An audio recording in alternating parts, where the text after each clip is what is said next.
Morning, everybody. Thanks for joining us at this this time in the morning. And we were just saying that if there were bacon buns involved and we were all meeting face to face, this might feel easier. So welcome to the F Word seminar. We're going to be covering quite a lot of ground this morning. So I just want to explain what we're doing, what the format is, so that you're up to speed with everything. So I'm Alexis. I'm the Managing Director at Fortis Therapy and Training, and today I'm really pleased to be joined by Paul Tofton from Forrester Boyd. Paul's there, you can see. So we're going to be doing two 30-minute presentations. Paul's opted to go first, or was voluntold, I think, to go first, and then I'm going to go second. And then we're going to do a Q&A at the end. So if you feel that you want to take your mic, unmute yourself and ask a question, then please feel free to do so at the end. If you want to make comments, share ideas, experiences, if you've got any questions as we go along, please put them in the chat, because we will come to that at the end, and Emily is going to help us to field those questions at the end. But please do share experiences and ideas as well, because we haven't got all the answers. It's about us all kind of coming together and sharing different ideas. We'd ask you if you're just to remain on mute whilst we do the presentations, if that's okay.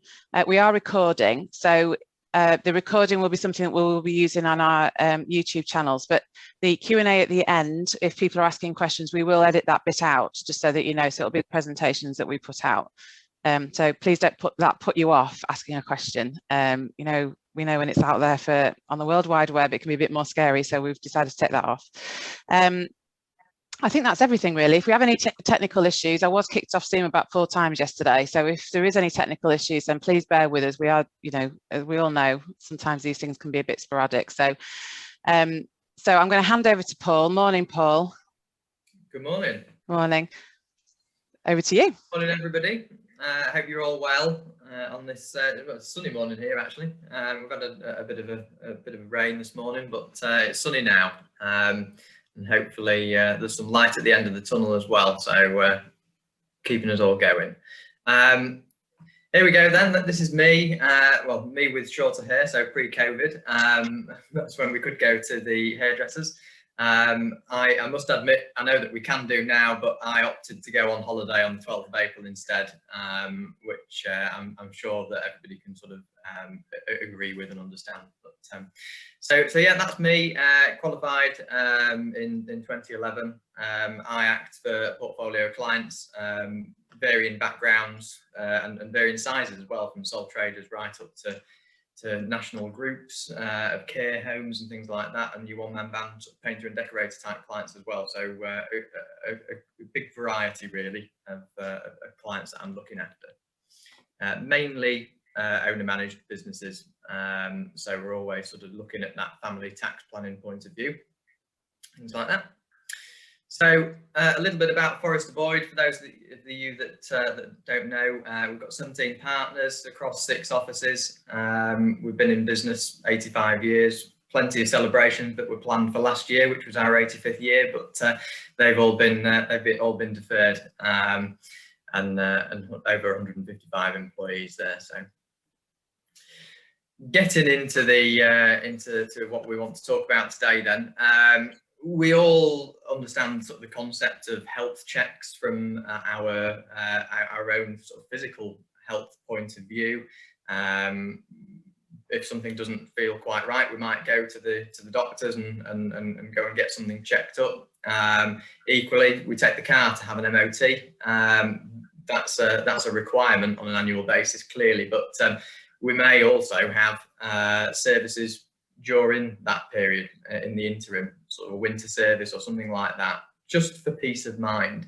And that's really what I wanted to talk about today, to sort of introduce the concept really of a health check for your business.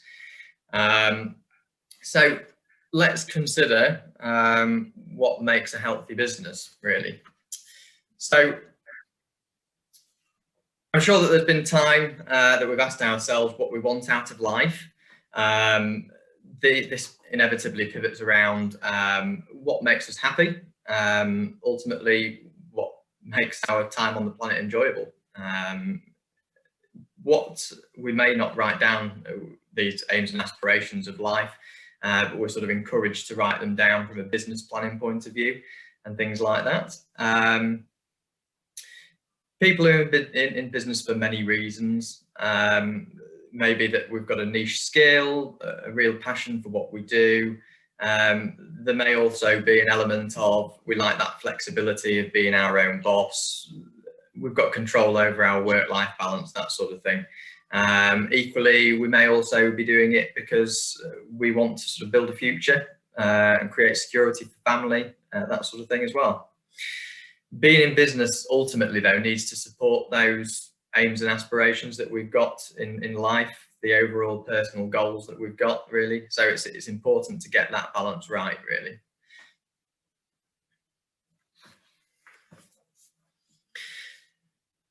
One of those questions it's on here, where do you want to be? I tend to ask my clients and particularly any sort of prospect clients that we're talking to, where do you want to be? That might be where do you want to be in 5 years time or something like that, but a sort of a time limit on it. Sometimes this catches people off guard. Generally people don't expect to be sort of challenged and sort of asked that question. Which is a bit unusual really. Sometimes I think the role of an accountant is looking back historically, preparing something, compiling accounts that to do with what's happened in the past year, and not necessarily looking forward. And that's where we like to sort of push those boundaries really and take that view from the historic and actually look forward. So it's a reasonable question. There's no right or wrong answer to it, and that sort of question really prompts a really good question, a good conversation really, with clients and other people alike really. Particularly just so that we can align our advice, because if we don't know where somebody wants to be in life, in business, it's very difficult for us to plan around that. Unless we've had that conversation about where we want to get to, what is the end goal, it's very difficult to help somebody on that road really. So that's one of those key questions really. Another question is what's your exit strategy? Again, discussing this with clients, prospect clients, even people that have come to us and said we want to start up in business, we want to set up a business, I don't know, we want to set up a new limited company, we've got this business idea. My question of what's your exit strategy is a bit of a bizarre one to a lot of people, because well, we're just talking about getting into business. So why are you asking me about how I'm going to exit it? So it often comes as a bit of a surprise, this question, but again, it's an important consideration just to make sure that things are in the right in the right structure really.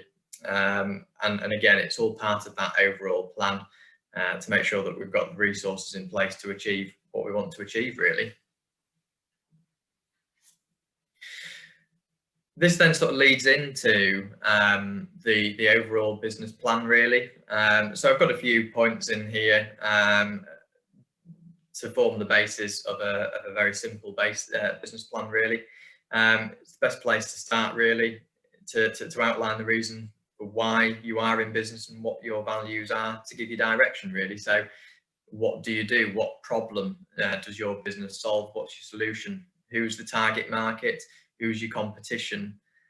Products and services, make sure that you're sort of outlining those in this document. What are your key expenses? Are you very labour based? Are you material based? What's the key dates and milestones? So at what point do you want, if you've got a plan in place that you want to get to £200,000 turnover by year one, do you want to double your staff numbers? Do you want to do this, do that? Those sort of key dates and key milestones give you some sort of direction. Who's in the business? Directors, shareholders, staff, and sort of defining those roles is quite key as well, just to explain to yourself really why those people are there. And do you have the resources available to achieve all this? So what do you need? So again, if part of your plan is to expand into a new area, What sort of resources do you need? Do you need some funding in place? That sort of thing. Those sort of considerations in here. And it doesn't have to be a thesis as such. It can be a single side. It can be notes. It can be informal. But jotting some of these things down is often better than sort of just thinking them, because then you're almost holding yourself to account when you pick that sheet back up in a few months' time and revisit it. It's a useful checklist to go back to and see how you're getting on. This sort of moves us into the objectives and how we're going to achieve those overall goals and aspirations, and this is sort of going back to A-level, GCSE, GCE type business studies, SMART objectives. So that SMART stands for the specific, measurable, achievable, relevant, timely. So what we need to do is make sure that we've got some SMART goals, some SMART objectives. These are very useful in aligning the strategies with the overall business plan that we've just laid out. So be specific. So what is it that you're going to do? Be measurable. So put some metrics in place. So if you say that you want to increase turnover by 50%, if you want to do a certain increase by percentage, or there's a certain threshold that you want to get to in numerical terms, because then that helps you to evaluate. You can come back, you can revisit, you can evaluate whether you've achieved that and how far off your target you've been.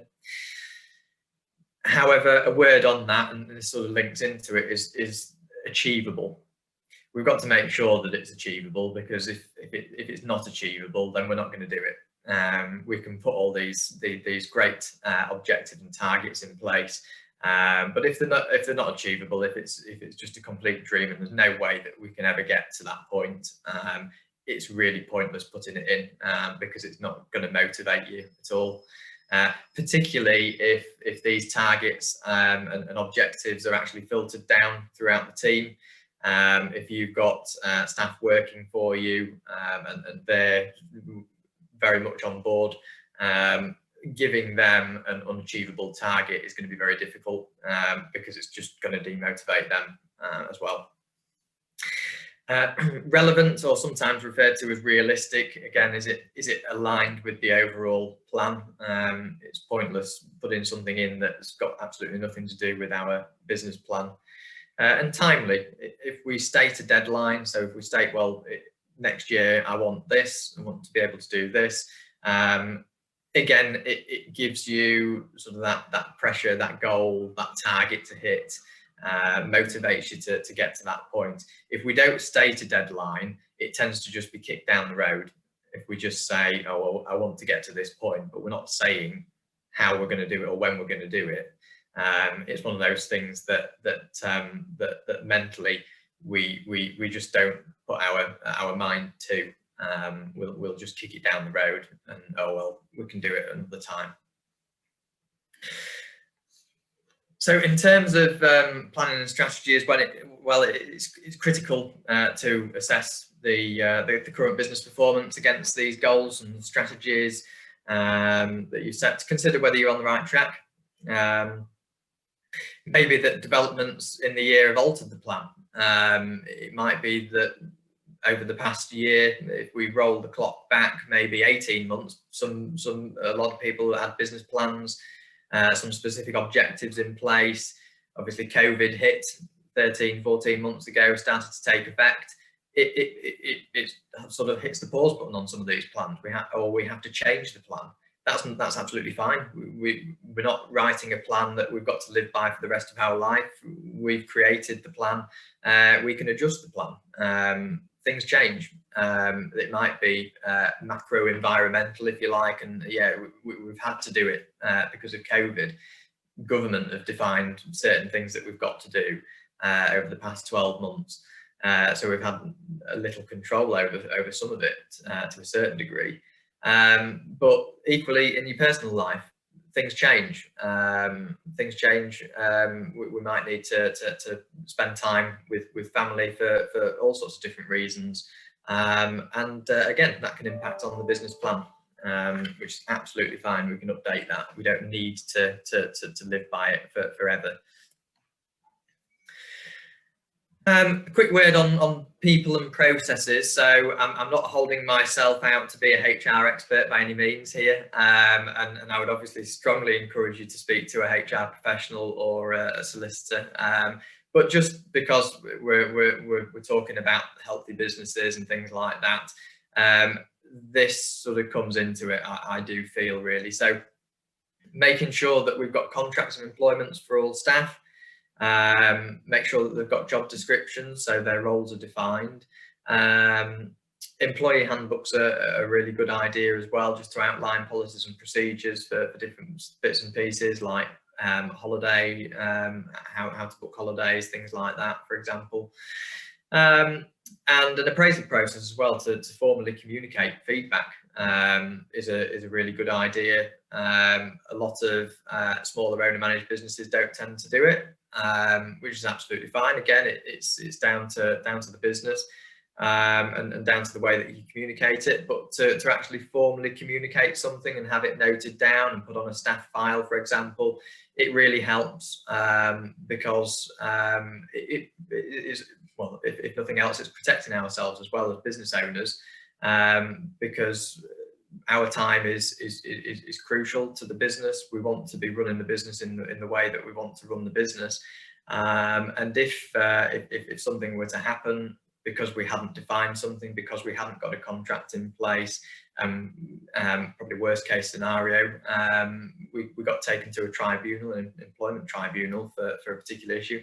It takes a lot of focus off the running of the business, and then it's something that could have been prevented by sort of having these things in place in the first place.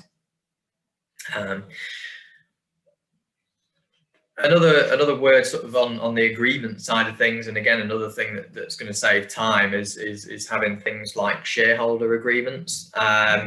So particularly if there's more shareholders than just one business owner, it's always useful to have a shareholder agreement to just define what is going to happen in certain circumstances, should anything happen. Some of these questions are not nice questions to ask, and some of these things we don't actually expect to happen. But most of the time, when people ask these questions too late, it might be we've got a shareholder dispute. Sometimes myself as an accountant speaking to my clients, a client might ring me up and then suddenly say, what do I do? And I said, well, have you got a shareholder agreement? The answer is often no. And then it's sort of, well, it's very difficult at that point in time, because we haven't got a process that outlines what we need to do. So asking yourself these sort of questions. So what happens if shareholders disagree? How are the directors controlled, and can the shareholders in the business control the sort of decisions that directors are making?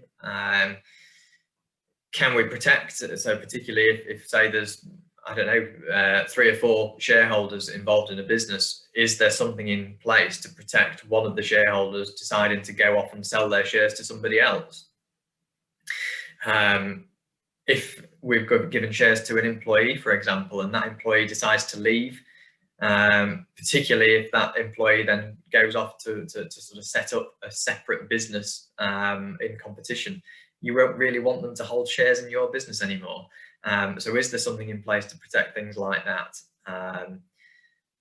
If a shareholder dies, if we've got a system in place to deal with that?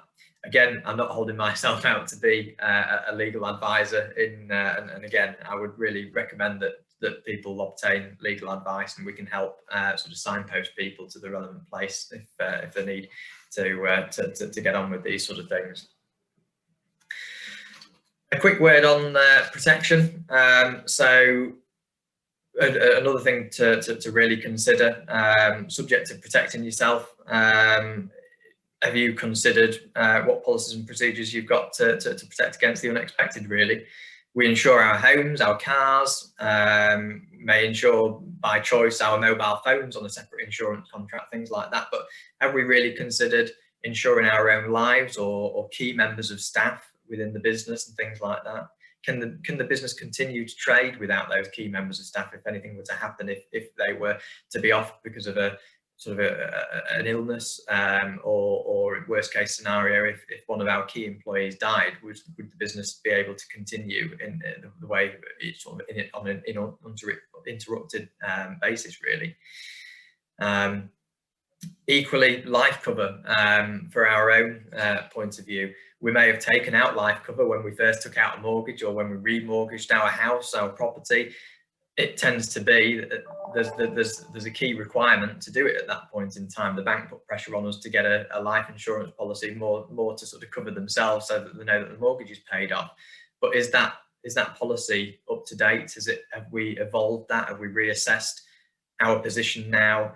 It might be that somebody was very early on in their career when they took out that life insurance policy. They may have built up a really big business. They may have got used to a better lifestyle, and the old life insurance policy may not sort of protect against that lifestyle that we've got now. So again, it's really important to sort of reassess that.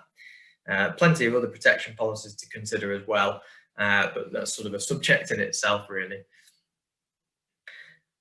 Succession's another one that comes under people and processes. If we thought about this, is picking up on the exit strategy comments earlier, really, about how we're going to get out of the business.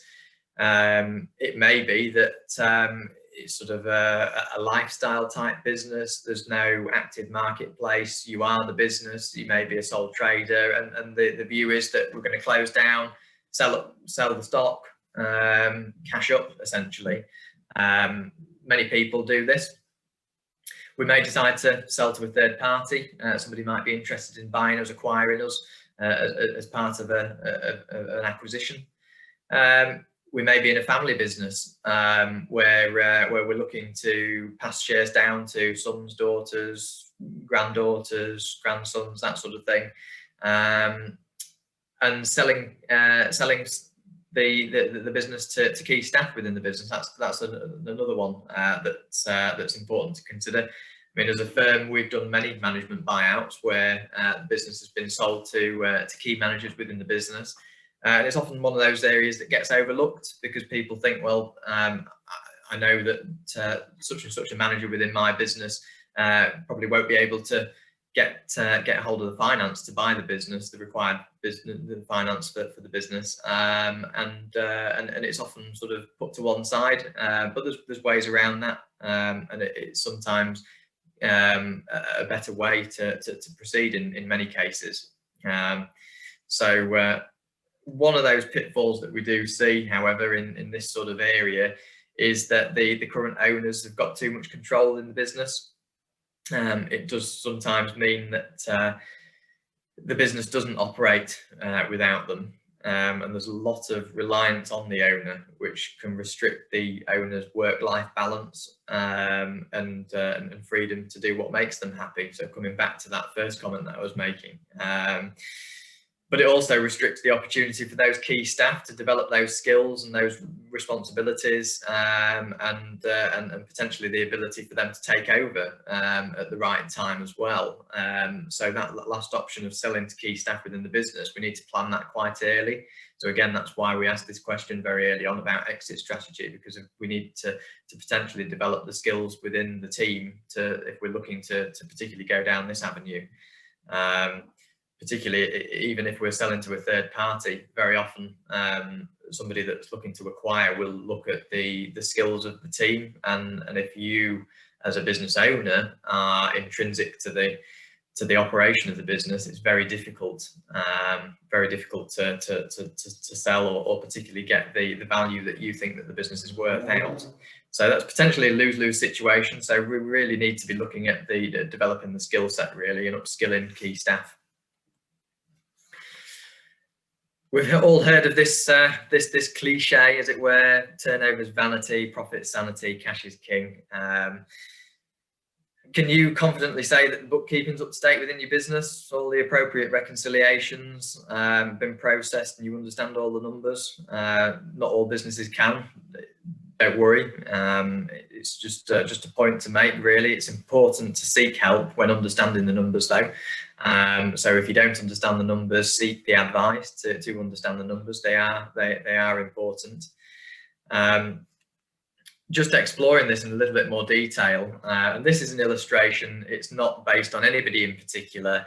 And for some businesses, that current turnover figure there that I've put in there of £1 million is maybe a dream to many, but it's just an illustration to consider. So what we shouldn't do is chase turnover in the absence of other considerations such as the margin and the profitability of the business. In this scenario, I've used the current example, so £1 million turnover, £800,000 with a cost of sale, £200,000 profit margin. That's a 20% margin. We may have overheads of a further £150,000 coming down to a £50,000 net profit. Many people say, let's reduce our prices, our selling prices by 10%. We'll get loads more customers. It doesn't often work, and this is why. So we reduce it by 10%. We're reducing our turnover by £100,000 to £900,000. That margin suddenly becomes 11%, and actually, with the same level of overheads, we end up being in a net loss position of £50,000. That's based on the current level of customers. If we double the customer base, but still reduce our turnover by 10%, our selling prices by 10%, we still have that 11% margin. But the net profit of £50,000, which we had originally, is only generated by sort of doubling that customer base to £1.8 million. As I say, it's an illustration, but it's just a way to demonstrate that it's not as easy as it sounds in terms of dropping our turnover. Another consideration here is actually a more sane view of profit. Again, a basic illustration. If no customers were lost, but we actually increased our prices by 5% instead of reducing them, our margin could go up to 24%, same level of overheads. We've actually managed to double our net profit just by putting our prices up by 5%. Obviously, that's on the basis that we don't lose any customers.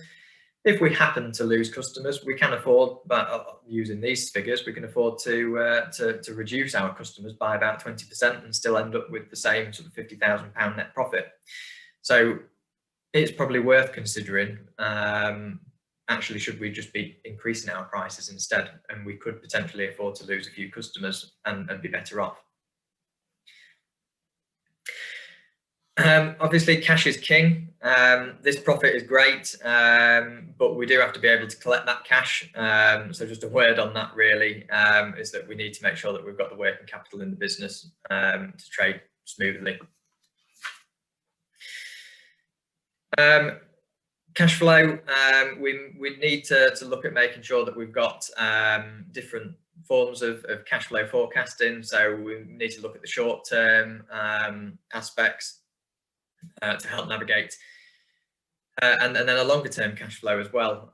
So, I mean, shorter term would take into account things like the COVID, particularly over the past 12 months. We'll have been looking much more closely about things in the short term and to see whether we can get through this. What sort of funding did we need, that sort of thing. Many grants, loans, support schemes, that sort of thing, as we transition out of all this support and back into that new normal, funding's being withdrawn, repayments of these support schemes, these loan schemes start to come back.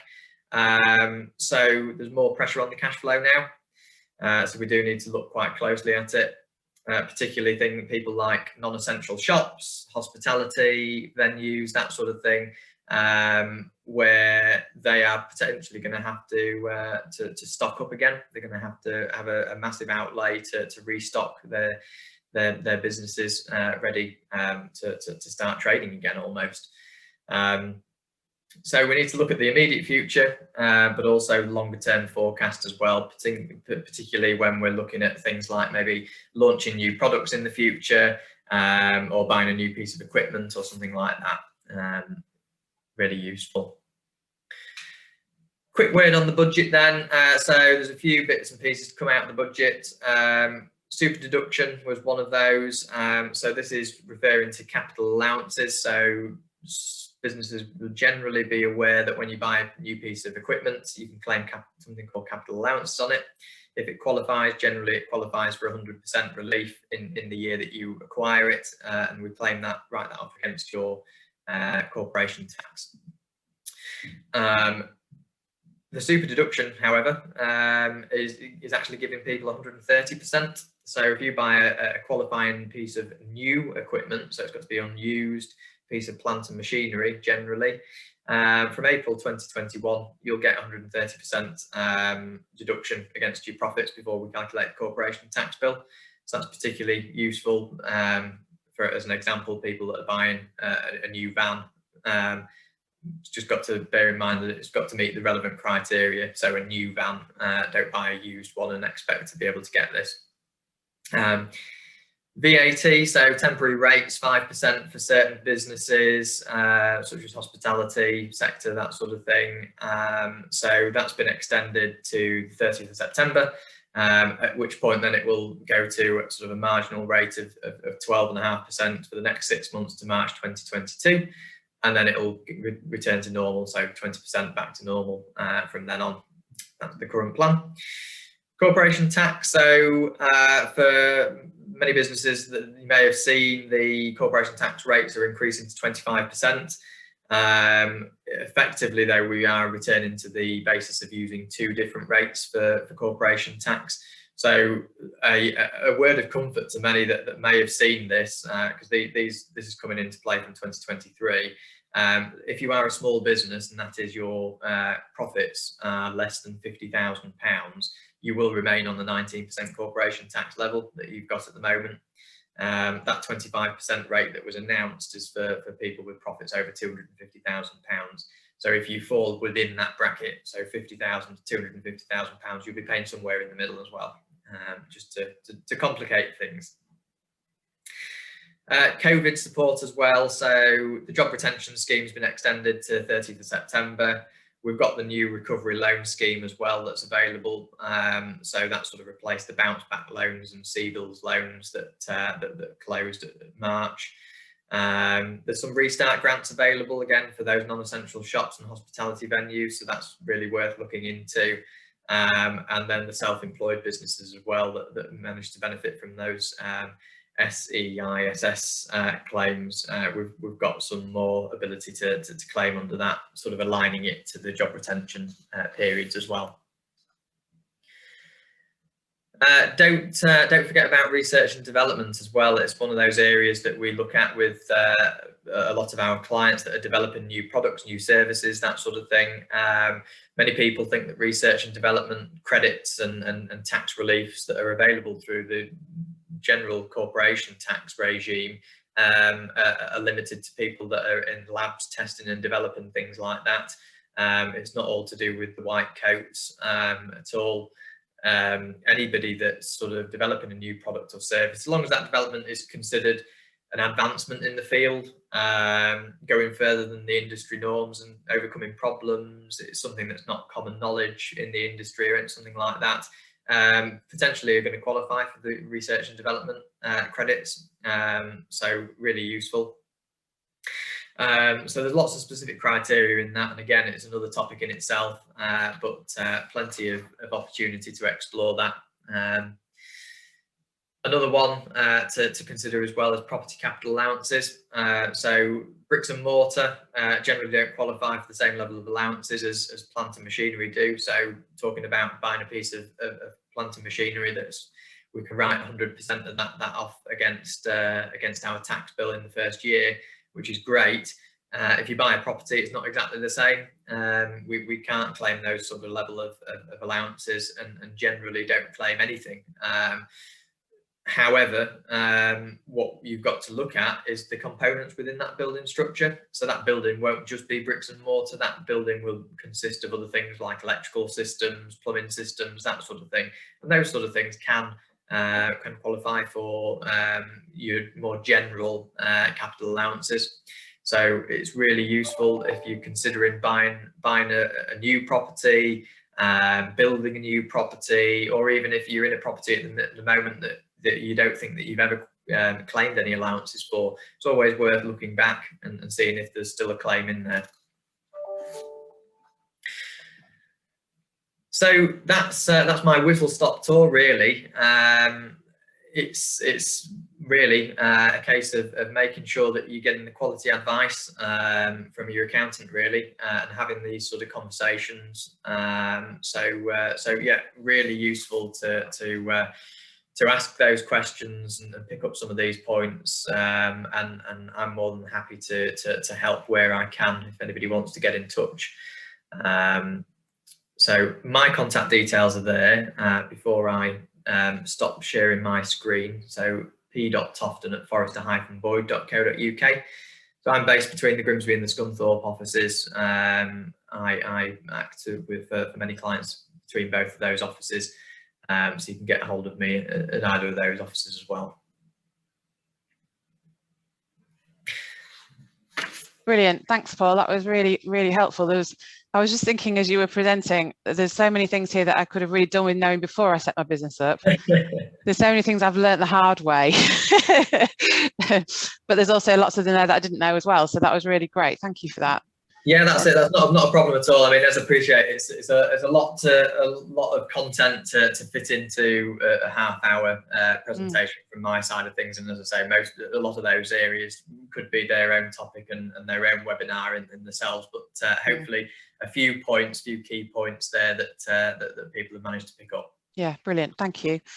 Okay, that's fantastic. So we're going to be taking questions about Paul's presentation. I'm going to jump on to do mine. Oh, there everybody is. Hi, everybody. So I'm just going to share my screen. There we go. Hopefully everyone can see that okay. So just to kind of go off the back of what Paul's been talking about, really, I look at this from a kind of people point of view, if you like, because I go to people like Paul for advice about accountancy and figures and, you know, kind of thinking about the strategy with regard to that in my business. But I do a lot of work in helping businesses to be able to manage the people within their business and to, especially at the moment with what's been happening in the past year. So just to kind of introduce myself, I'm the MD, as I said, of Fortis. And so lots of different kind of training and skills that I've developed over the years, but having worked in lots of different businesses before I trained as a therapist, I've, you know, as a manager and as a leader, I've got those experiences as well. So Fortis really kind of helps me to use all the skills I've got. And then we have a really fantastic team who, you know, do all sorts of different types of work as well, which I'll come on to now. So we provide lots of different types of therapy. Our youngest client currently is 4 years old, unfortunately. But we work all the way through with everybody. So any difficulty, any age, and across any sector. And really the business is, it's not as old as Fortis Boyd. I'll be long gone by the time it gets to that. But I've been in business 9 years, and so the business has really developed depending on what's been needed at the time. So for example, if we're thinking about mental health, when Fortis first started, talking about mental health in the workplace and things was really difficult. People were not interested. And if I'd done a training about mental health or stress, I would have to change the title of it in order for it to be acceptable within the business, because people didn't want to step forward to book onto something that represented they might be struggling. So we've come a long way, which is amazing. And that's really what we're passionate about is, you know, getting that conversation out there, helping people to kind of support themselves, support their teams, support the people in their organisations, their families and everything else as well. I'm just going to flash that up there just because I want to talk a little bit about the content that we're putting out. So over the last year, we've formed the Westerly Club, which is for men over the age of 16. And that is something that a lot of sectors which employ a lot of men are really interested in terms of supporting, just supporting that conversation around how men cope and what can be helpful and supporting each other. So that's a private Facebook group that anybody over the age of 16 can join. And we're also going to be doing some in-person get-togethers and different things so that there's activities as well. So Again, not purely about mental health. It's not about, we're not preaching all of that. It's about support. And then the F word, which is the private Facebook group, which is for anybody. So anyone can access that. There's lots of free content on the website. So if you have a business, you work in a business and there's information that you're interested in, have a look at the blog posts, have a look around and access some of the stuff we put out on social media, because it'll probably be helpful. So in terms of what I'm going to cover this morning, I wanted to talk about what, but also who needs checking in on in your business or in your organisation, and ensuring that you're building from solid foundation. So a lot of what Paul's spoken about in terms of your business and how you think about what your plan is and your objectives and, your whether they're smart or not, whether you've got an exit strategy, this is then the kind of layer that goes with that as well. So what are the things that you need to be thinking about? In terms of most people's businesses, your people are your biggest resource. They're usually, especially in service-based businesses, they are your most expensive resource. But quite often, what I see in organisations is that it's quite an untapped resource as well. So you can have these people have an awful lot of skills, a lot of experience, but is it being used, and is it something that could really benefit you, your business, your teams? And how can you help that? How can you help them to be able to tap into that? And how can you use that within your business more than you maybe do currently? So when we're thinking about people, they need the right conditions for growth. This is very much a psychotherapy kind of model and way of thinking. But if you imagine planting a seed, you don't put it in a dark room without any water and leave it on a shelf. You put it in soil, you make sure it's got the right nutrients, you make sure it's got some sunshine, you make sure it's getting watered regularly, and that starts to grow. And people are the same. Not that I'm suggesting put them in a cupboard or put them in some soil. What I'm saying is that they need to create the right conditions within your organisation for growth. And especially after this past year, what we've seen is a lot of change, which I'll talk about in a second. There's a lot of restructures, and there's a lot of people who've been furloughed and some people who haven't been furloughed, and what tensions that can create. So really, if we're looking at the kind of checklist for where you are right now, what are the conditions like? And do people need slightly different conditions depending on what's happened to them and what they might be needing? And how can you support them within your organisation in the best way you can? Because the more you invest in terms of time and energy, the longer they are likely to stay, the more you can train them and develop them, and the costs of having to recruit and everything else are all in this as well. So thinking about those right conditions for growth, and are you able to provide them? So things that might have threatened that over the past year are, working remotely. So a lot of what we're seeing at the moment is a hell of a lot of anxiety. Our referrals have gone through the roof in terms of anxiety, and that might manifest itself in different ways by not wanting to come back into the office, maybe feeling quite anxious about returning at some point, or only wanting to come in one day a week. It might be not wanting to be around people. It could be to do with health concerns, could be to do with food, all sorts of different manifestations of it. But those are that's what's causing complications, if you like, in terms of how people are functioning and managing at the moment. So if we think about that system and what Paul talked about the MOT, which works really well with this slide. Paul, thank you for setting that up.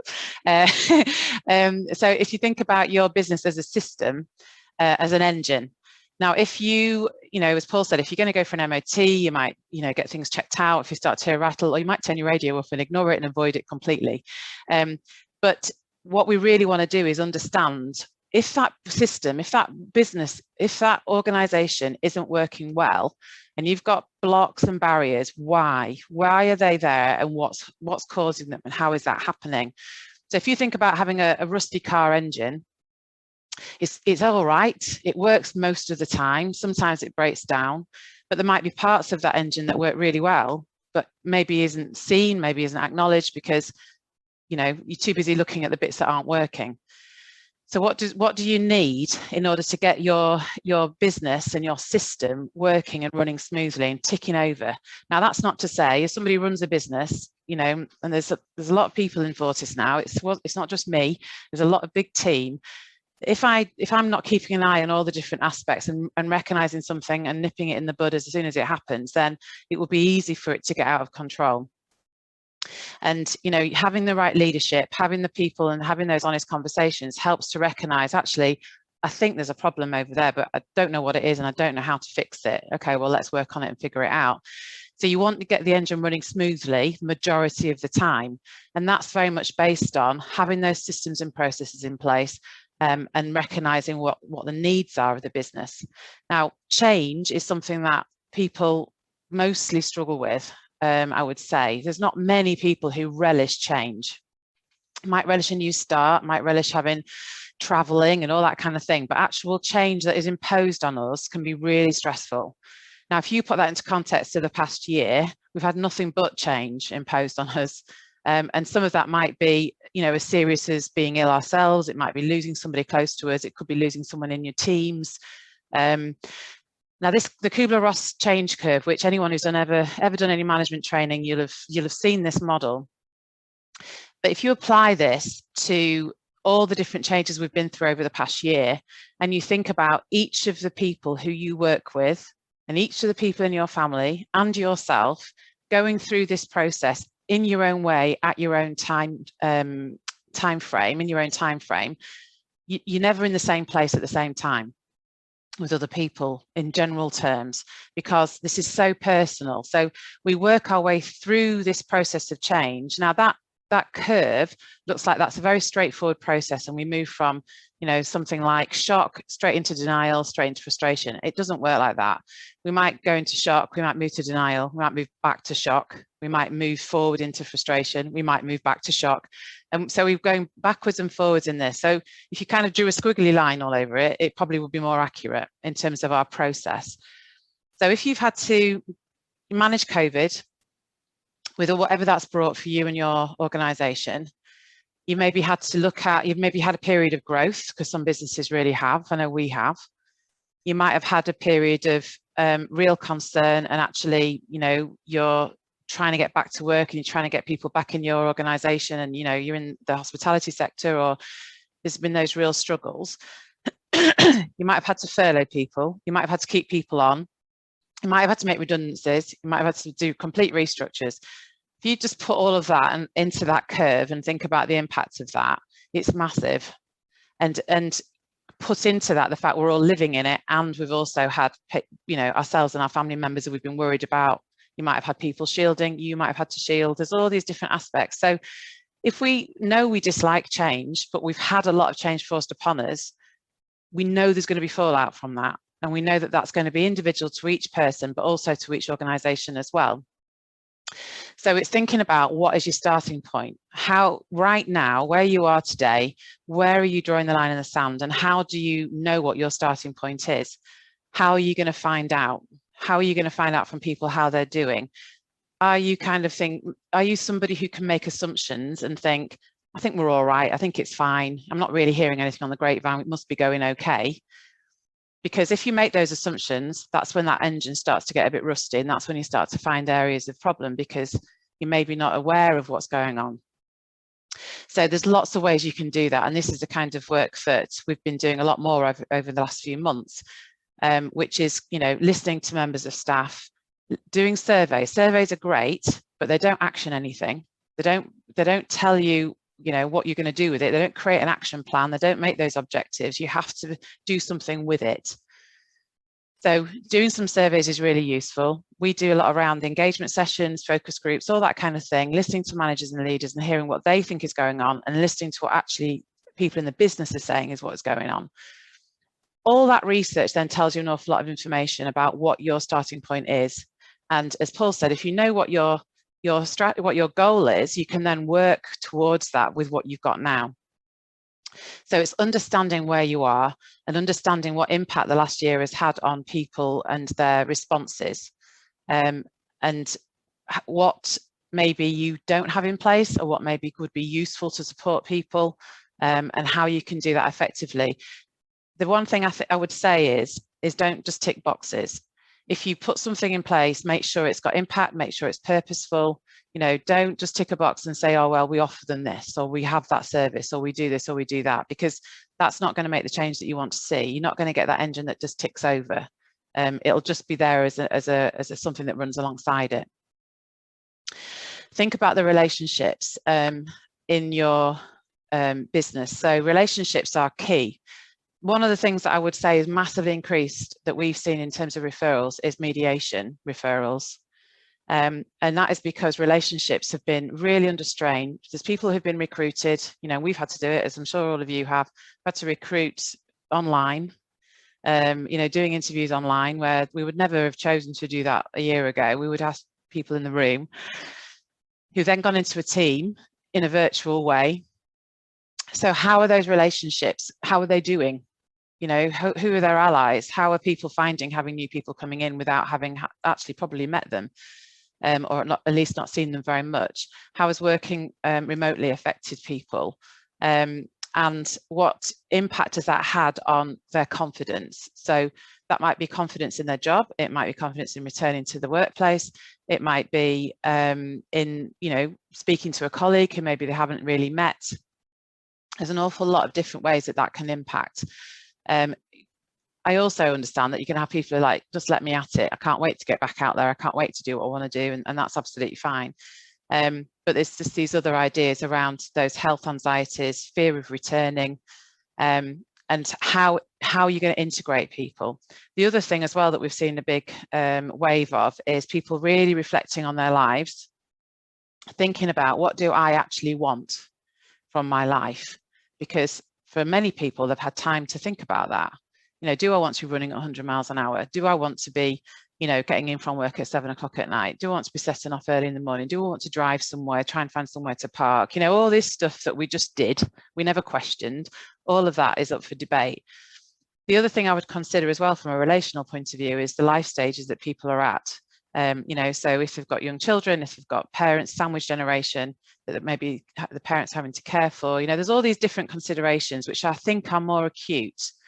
I'm happy for people to challenge me on that, but from what we're seeing that there are more acute aspects that really need some thought. And then think about what your strategy is. So I've put a chessboard on here. I'm quite good at strategy, but I'm really rubbish at chess. but think about what is your strategy. So it doesn't have to be complicated. You know, what are your priorities? If you know what your line in the sand is, what are your priorities going to be? Is it your people? Is it your accountancy? Is it your, you know, the grants and loans and all the different things that Paul's spoken about that you know you need to go and check out? How is that going to impact on the business, and where are you heading? What are your quick wins? There'll be things where you think, actually, you can just put that in place, that'll be fine. How are you going to manage people if they're returning? You know, what's your plan? People need time to get their head around it. So set a plan. So you know what date you're going to be doing things. As soon as the advice comes out from government, what does it look like for us? What are we going to do? People can then start to come to terms with what the next steps are. And then you can start to think about where your resources go, what time you're going to spend on things, and looking at your managers and your leaders. You know, there was some research by CIPD in 2019, and they talk about, at that point, 70% of your leadership needs to be on board with what you're going to do with your people, whether from a wellbeing perspective. You know, if you've got less than that, you're going to be battling to try and get things to move forward. So, you know, coming from that place of concern and empathy is going to help you to make sure that people feel confident and proud of being in your organization. Something else to think about, I know I've mentioned it a couple of times, but it's definitely a split, is the furlough and non-furlough in some businesses. People who've worked throughout, how they feel about people who haven't worked throughout, people who haven't worked, how they feel about coming back in. You know, so there's those kinds of considerations. It's not necessarily just going to click back in to place. So if we think about that from a wellbeing perspective, you know, think about how you would define well-being in your organization. What does it mean? Ask people, what does it mean to them? Because it isn't just about a few things, which I'll talk about in a second. It's about, you know, really considering, if you're going to do a strategy and you're going to think about people, what does wellbeing mean to you? What does it mean to them? And how important do you feel it actually is? Because there was a time when people would say wellbeing and roll their eyes. You know, it's like, oh, I've got to do about wellbeing, and then have a one-page strategy and, you know, an EAP, and that's what it was. And actually, it needs to be more than that. The Office of National Statistics, from a personal wellbeing perspective, they define it as being as that satisfaction. You know, so having a sense of a life that is worthwhile, being able to, you know, be in an emotional place and track it and recognize what's going on in our experiences and our wider mental well-being. So that on a personal level might fit for you, it might not, but that's what ONS say. If we're looking at it from an organizational perspective, this kind of seems to fit most areas of life. We're looking at it from a physical perspective, mental, social, emotional, environmental. You can put financial in there as well, because I think that's also a massive part of well-being. And it's a state of flourishing, you know, and there's not many people who, there's some people who've really flourished in that, having more time at home and everything else, but as things are changing, might not be flourishing quite as much as they were. Other people have really, really struggled with that. So, you know, what state are people in terms of their well-being, and how much responsibility are they taking it for themselves as well? Because it's not just down to the organisation to put things in place. It's a personal, you know, there's a lot of self-responsibility there too. It isn't just about some complementary therapy, a yoga class, fruit bowls. Whoever thought of fruit bowls on a Friday? By Monday, fruit's literally no good. You know, so it's not about just putting one thing in place. It's about a whole package of different ideas that meets the needs of your people. So this is quite an old model, but I really like it, and it's probably because it's based on a tree, and that's our logo. But I wanted to talk about the Perosh tree, because this to me is quite a visual representation. So if you look at the roots at the bottom there, I just have to look at my other screen because I've got it in bigger writing. You can see there's 4 different elements of those roots. So you've got the individual, the job environment, the organisational context, and also the societal context, and each of those aspects that comes off those. If those things are in place, and if those aspects of the roots of your organisation are in a good place, the reason I use the tree as the analogy is because you get the fruits of the tree. You know, if those roots are fed well and everybody feels that they are connected, you're going to get the fruits of the tree, which at the top there are, you know, about people fitting with the job, their level of commitment, feeling satisfied with their job, being resilient, having high morale, really good flow and mastery in terms of their job environment and their role, your increased productivity, your reputation, innovation, all of those things, all the good stuff, all the stuff we want. Because if we can see all of that from a business perspective, we feel it in the business, people who we are providing our services to or our products to, they can see it and feel it as well. So it's a win-win. It's worth investing in. If you were going to look at that, and I'm happy to send this out if people want it, so please put in the chat if you'd like it, and think about looking at the tree in terms of your own organisation and just scale those roots, you know. So if you look at, you know, the social aspect here, or you're looking at your policies and procedures, if you scale 10, we're absolutely brilliant at that. We've covered it. We've got this. 1 is terrible. We've not even thought about it. Where would you scale yourself between 1 and 10 on each of those routes as a business? And I know they're broad brushstrokes of a heading, but they give you a starting point and an idea of, actually, we're really good at this bit, but we're not great at this part. And then it starts to formulate a bit more around that starting point, you know, that line in the sand I was talking about earlier, and consider about the room for improvement. A lot of the time when we've done engagement sessions for staff and we've fed back a SWOT analysis to the business, it can be harsh. There can be things in there that as a business owner or as a management team don't want to hear, because we'd rather avoid it. Obviously, we would rather avoid it. But actually, by taking that stuff on board and building from it and hearing what people have to say in the organisation, there's only good stuff that can come from that, you know, and that's what we're looking to do in terms of checking and looking at your business. So what we actually really want to avoid And what we're seeing a hell of a lot of is burnout. And this is actually in the ICD-11 codes now. So that's the International Classification for Diseases. And it's made it in there as a phenomenon, but it's linked to workplaces. So if you are struggling with burnout, those 3 bullet pointed things there actually, you know, doesn't look a lot. But if you're feeling really fatigued and incredibly depleted to that level of exhaustion, you know, you don't function at work, you don't function at home, you don't switch that off when you get home.